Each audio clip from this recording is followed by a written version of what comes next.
Welcome to our multi-part series on the justice framework. Today, we are exploring an intriguing ethical dilemma known as the trolley problem. This classical scenario challenges our understanding of morality and judgment. Now picture this. You are next to a set of train tracks. In the distance, you see a runaway trolley heading towards 5 workers who are unable to hear it coming. You notice a lever beside you that can divert the trolley onto another track. But here's the catch. On this side track is 1 worker, just as oblivious as the 5 on the main track. So the dilemma is, do you pull the lever sacrificing 1 person to save the 5, or do you stay passive, resulting in the death of the 5? Let's delve into the 2 major moral theories that offer different perspectives on this dilemma: utilitarianism and deontology. Utilitarianism is a consequentialist theory, which means it focuses on the outcomes of actions. According to utilitarianism, you should pull the lever. By sacrificing 1 person, you save the 5, thus maximizing overall happiness and minimizing suffering. Deontology, on the other hand, is all about adherence to moral rules and duties. Proposed by the philosopher Immanuel Kant, this theory argues that some actions are inherently wrong, regardless of their outcomes. From a deontological perspective, pulling the lever is unacceptable because it involves actively choosing to end one's life, which is morally impermissible.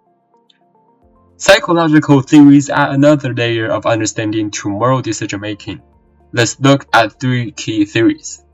First one, Lawrence Kohlberg's stages of moral development. It describes how our moral reasoning evolves. At a pre-conventional level, decisions are balanced on self-interest. As we progress to the conventional level, we consider societal norms and laws. At the post-conventional level, we apply principled reasoning to evaluate ethical dilemmas. Second, Jonathan Haidt's social intuitionist model. It proposes that our moral judgments are primarily driven by intuitive processes. We often rely on gut feelings and emotions, with rationalizations coming afterward to justify our decisions. Joshua Green's dual process theory is the third one. It explores how we use both automatic, intuitive processes and controlled rational deliberations in moral decision-making. This theory reflects the interplay between emotional responses and logical analysis.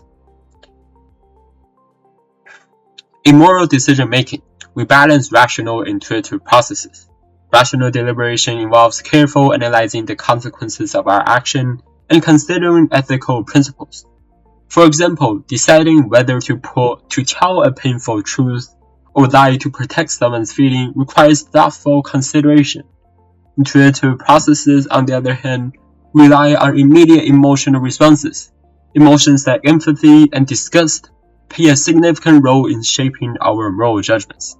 For example, feelings of empathy might drive us to help a stranger in need, while disgust could lead us to condemn certain behaviors. So, what's the right choice in the trolley problem? Should we sacrifice 1 to save many, or let fate take its courses? This dilemma highlights the complexity of moral decision-making and the challenge of finding a universally accepted answer. As we navigate ethical dilemmas in our own lives, we must strive for good judgment.